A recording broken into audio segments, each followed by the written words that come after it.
Ndị be anyị ekene m unu. Igbo mụrụ nze mụ ọzọ, ekenekwa m unu ma kene ihe na-emere unu ihe. Anyị ka nọkwa n'akwụkwọ abụ Ụwa Dị Omimi. Cheta na ebe anyị kwụsịrị bụ ebe anyị kwuru na Ejike na-enwe ọṅụ na ọ ga-ewere ohere ahụ gwa Chinwe na ya adịla njikere ịlụbata Ọbịageliakụ. Chinwe na-enwe ọṅụ na ebe ha abụọ enwezighị nsogbu, na ya ga-eji ohere ahụ tinyere ya ọgwụ ahụ na nri ka anya wee pụọ ya n'ebe Ọbịageliakụ nọ. Ha abụọ na-eche onye ọ ga-adabara, mana ha amaghị na ọ bụ nke ka njọ na-achọ ime ha. Ka ọ gachara mkpụrụ ụbọchị 3, Chinwe rịọchara Ejike mgbaghara. Chinwe kpebiri n'ime obi ya sị na ọ bụrụgodi naanị taa ka Ejike riri nri o siri na o zuorola ya. Nke a mere ka o were anyaukwu kee ọgwụ ahụ ụzọ abụọ were wụnye otu na nri ahụ. Ejike kwọrọ aka ngwa ngwa malite ribe nri ahụ. O teghị aka ọ malite tibe mkpu na-asị, "Afọ m o, afọ m o." Chinwe lere anya hụ na ihe ahụ apụọla n'egwu. O wee gbapụ mbara kpọọ ndị mmadụ ka ha bịa nyere ya aka.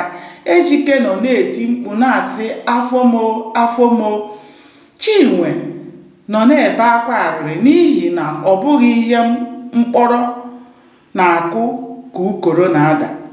Ka e bururu ya gaa ụlọ ọgwụ, Ejike gwara dọkịta ka ọ kpọrọ ya nso n'ekwentị ka ọ bịa ngwa ngwa n'ihi na ọ maghị mgbe ọnwụ ga-akpọrọ ya. N'ezie, onye ọkụ na-agba n'ụlọ ya anaghị achụ nta oke. Nonso hapụrụ ihe ọ na-eme n'ụlọ ọrụ ha ngwa ngwa ka ọ nụrụ ozi ahụ, wee buru ụgbọala ya wuchie n'ụlọ ọgwụ. Ka Nonso ji anya ya hụ Ejike n'ụlọ ọgwụ, anya mmiri gbara ya n'anya, nke mere o jiri cheta ọnwụ nna ya bụ Chikaọdịrị. Nonso rịọrọ dọkịta sị ya ọ bụrụ na ọ ga-eme ka Ejike pụta n'ọrịa, na ya ga-enye ya ihe ọbụla o kwuru. Dọkịta gwara ya na ya anwaala oku ya dịka mmadụ. Ọ gwara Nonso na ọrịa ahụ karịrị ya n'ihi na ọ bụ ihe anaghị eri eri ka nwoke ahụ riri. O kwukwara na mgbịrị afọ ya eleela ure n'ihi ihe ahụ o riri.